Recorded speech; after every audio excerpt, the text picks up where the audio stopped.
Welcome back to the Wealth Channel. It's my pleasure to be joined today by Peter Kensicki, CLU, a former professor of insurance at Eastern Kentucky University and a columnist for the National Underwriter. Peter and I are discussing a topic that's sure to invite a debate, the question of whether or not it's ever ethical to act unethically. Welcome back, Peter. Thank you. Nice to be here again. Peter, you posed the question to your readers at National Underwriter, is it ever ethical to be unethical? Understanding, of course, that all responders' identities are kept confidential, did you get a pretty large response from professionals within the financial services industry?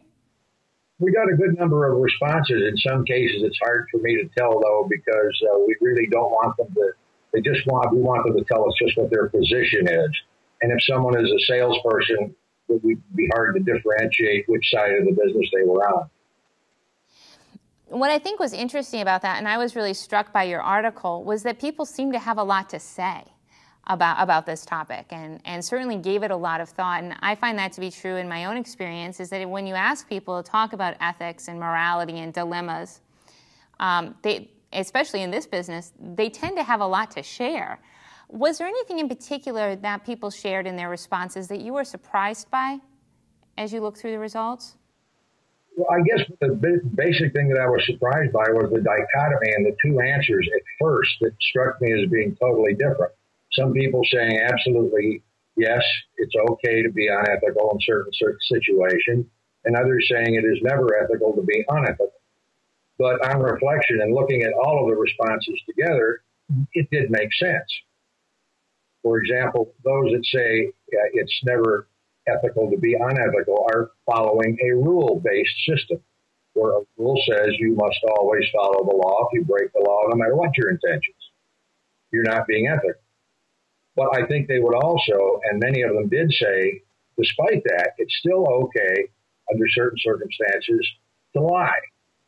If a SS officer knocked on your door in World War II and said, "Are you hiding a Jew?"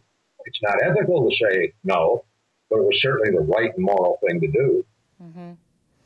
And I find that too when I'm teaching, that you'll often find people who come down very firmly and saying you can never violate an ethical code, but then they tend to think of all sorts of examples where indeed that very same thing would be permissible, which is interesting.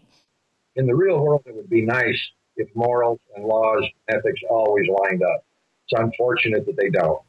And probably more so and more obvious to people who work in this business, who have so many circumstances in which they're involved with people that are really, at often perilous times in their life and involving something that's really important, which is their financial security. And certainly, Lord knows we have many, many sets of rules, and they seem to be growing every day. That kind of leads me to another question that I was really struck by when reading your article, and that's the effect that the increasing compliance requirements, increasing regulation is having on the industry in terms of their thinking about ethics. You've been commenting on this business for a long time. How do you think the increased regulation or compliance has affected kind of the behavior and thinking of practitioners on a daily basis? Well, I think that the honest people, the ethical people, the people that were going to be moral anyway still are, and maybe they feel a little bit better. But some people, some competitors that they might have perceived to be unethical are being forced to toe the line. To a degree, it certainly increased the cost of our products and our services, and that's not a good thing. Overall, though, as you said, as long as we can get people the financial security that they need and that they want, whatever way we should do that is reasonably cost effective and keeps the crooks out of the business, or at least owns the town, is probably a good thing. Mm-hmm. I think you're right. Peter, thanks so much for joining us today on the Wealth Channel and sharing your insights on this topic.